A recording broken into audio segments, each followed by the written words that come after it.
20 ans de retard, c'est le voile qui pèse désormais sur l'avenir de la ville de Bienne. Sous la pression populaire, la branche ouest du contournement de cette ville a été définitivement abandonnée.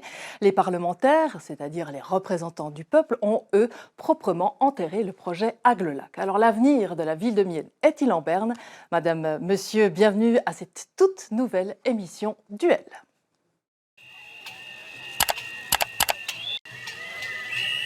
Un moment très lourd pour l'histoire de Bienne. On a bien accueilli cette nouvelle, c'est vraiment un soulagement. On a les problèmes qui restent.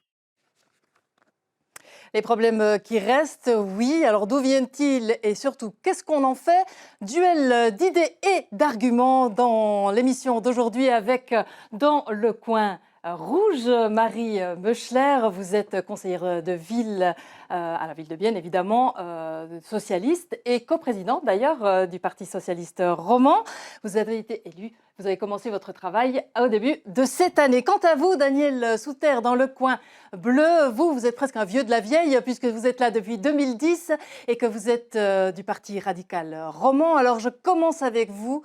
Des projets qui ont capoté, notamment c'est une grosse défaite pour la droite parce qu'elle n'a pas su écouter le peuple.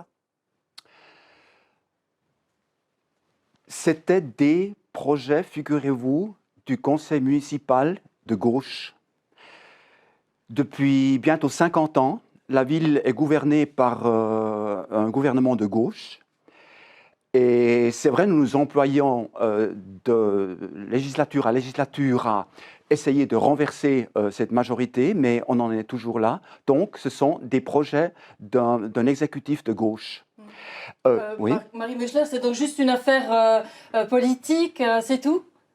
Non, je ne pense pas vraiment. C'est des projets qui étaient massifs et puis qui concernaient l'entier de la ville et donc toute la population. Et puis, il fallait écouter la population.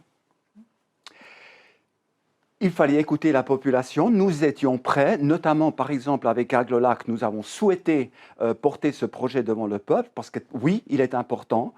Oui, nous avons pensé ce qu'on appelle, ce qui est très en vogue maintenant, ces procédures participatives, de faire une procédure participative dans le réel, ordre de grandeur. Et voilà, ça nous a été refusé. Donc ça nous a été refusé dans le débat du conseil de ville. Malheureusement, nous n'avons pas pu apporter le projet Aglo-Lac devant le peuple. Mais pour le projet Aglo-Lac, la procédure participative, c'était déjà trop tard, justement. Et il aurait peut-être fallu faire ce dialogue avant de présenter le projet tel quel, brut, massif, au conseil de ville.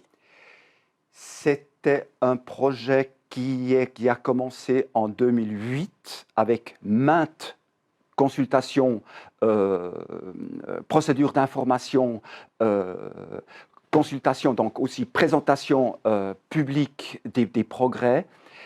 Et c'est le débat public qui aurait pu apporter quelque chose dans le sens où au moins on aurait su quels sont les souhaits, quels sont les problèmes, où se pose le problème, alors que là, le projet a été refusé pour des questions idéologiques. Alors, des questions idéologiques, justement, est-ce que c'est une question d'idéologie ou de génération? Alors, je ne pense pas que ça soit forcément une question d'idéologie, mais effectivement, peut-être de génération. À mon sens, en tout cas, depuis 2010, il s'est passé tellement de choses dans notre société, dans le monde entier d'ailleurs, et les valeurs ont fondamentalement changé. On parle beaucoup plus d'écologie, etc., d'égalité. Et je pense que c'est des choses qui doivent être entendues. Et quand on dit qu'on voulait entendre la population, là, on devait voter oui ou non à un projet qui était déjà construit de toutes pièces. Et puis, il y a eu des sondages qui ont montré que la population était clairement contre ces projets. Alors justement, on va parler de voix populaires avec notamment cette réaction récoltée sur nos réseaux sociaux. Si ces soi-disant projets générationnels sont présentés d'une manière aussi prétentieuse et disproportionnée, ils n'auront guère de chance à l'avenir non plus. Nous ne sommes pas Zurich. Marie Meuchler, ici, c'est Bienne. À Bienne, on pense petit? Oui, ici c'est Bienne. Je ne sais pas si on pense petit, on est quand même la 10e plus grande ville de Suisse, mais effectivement, on n'est pas Zurich et notre bord du lac, on y tient.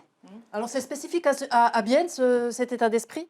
Je l'espère pas et je ne crois pas, non, parce que traditionnellement, Bienne a toujours été la ville de l'avenir et quand je pense à nos anciens qui ont construit par exemple la gare, c'est une construction massive et marquante pour la ville de Bienne, là où elle se trouve maintenant, avec pour conséquence la construction de tout le quartier de la gare dans l'espace de 10-15 ans, et ça s'est passé dans les années 30.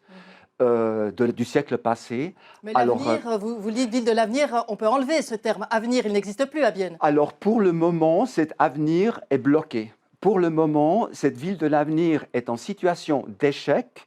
Il y a un projet autoroutier qui est un échec cuisant.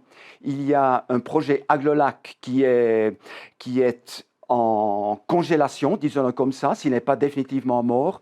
Donc oui, et on a l'impression que, encore une fois, Bienne est en train de se couper du monde. Bienne est en train de se couper du monde, Marie Meuchler, vraiment? Non, je pense absolument pas. Et je vois pas du tout en quoi refuser deux projets qui plaisaient pas, c'est aller à l'encontre de l'avenir. Au contraire, justement, durant ces dernières années, on a vu l'émergence de plusieurs mouvements, dont la grève climatique.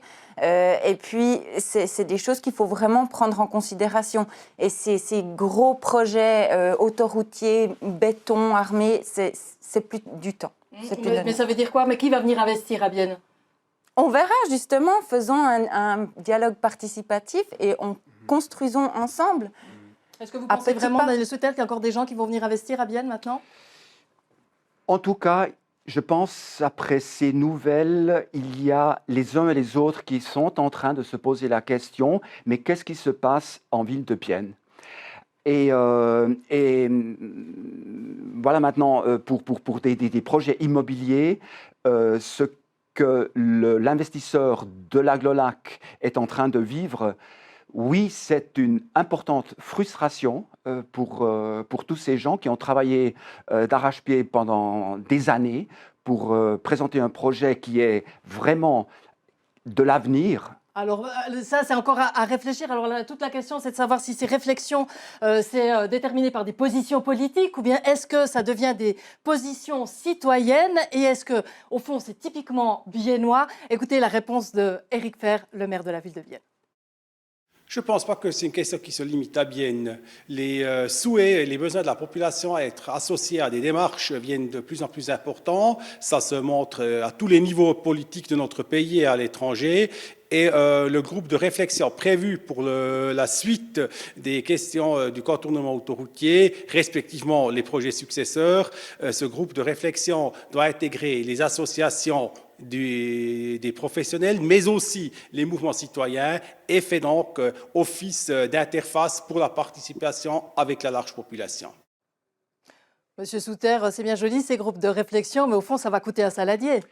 Ça va coûter un saladier. Nous sommes appelés au conseil de ville de voter sur un crédit déjà pour 21 de 400 000 francs ou plus. Et puis donc avec perspective inconnue, donc ça va continuer avec voilà, des groupes de discussion, de réflexion, des communications, etc., des externes qui sont payés cher pour entretenir le dialogue. Et c'est la ville de Bienne qui paye à partir de maintenant, parce qu'avant c'était, entre autres, aussi la Confédération, c'était un projet autoroutier confédéral, mais voilà. Mais c'était aussi le cas avant que ces projets soient mis sur pied. Il faut de l'argent pour créer des projets et c'est bien normal. Et je pense que c'est un argent très bien investi dans le dialogue pour être sûr que tout le monde soit entendu et pris en compte en fait. Et puis, ce que j'ai aussi de la peine à comprendre, c'est on dit qu'il n'y a pas d'avenir, etc. On fait maintenant le procès justement sur ces idéologies un peu, mais finalement, on a déjà refusé des projets tels que celui de la gare ou la place du marché neuf. Et puis là, le non ne venait pas du même camp et on n'a pas fait toute une histoire pareille. Voilà, on continue à créer l'avenir ensemble. Et puis voilà, c'est comme ça que ça doit marcher. Est-ce que c'est juste parce que vous pensez que Bienne est devenu un village écolo-bobo marxiste? pour caricaturer, voilà, c'est fort si on l'exprime comme ça, mais effectivement, avec tous ces refus, ça peut devenir un îlot, parce que partout ailleurs, non, on n'est pas à Zurich, comme tout à l'heure quelqu'un l'a dit. On n'est pas à Zurich, on n'est pas non plus à Saint-Gall, à Winterthur ou à Sierre. Mais en même temps, est-ce qu'on a des propositions concrètes du côté Et de après, la droite? la proposition concrète pour nous, c'était, on a cru au projet autoroutier jusqu'en 2015. 2015, le Conseil de ville a voté un projet pour la planification d'accompagnement, l'urbanistique d'accompagnement, 1,5 million. Et c'est après que l'opposition a été montée et personne n'a jamais répondu aux arguments apportés par les adversaires.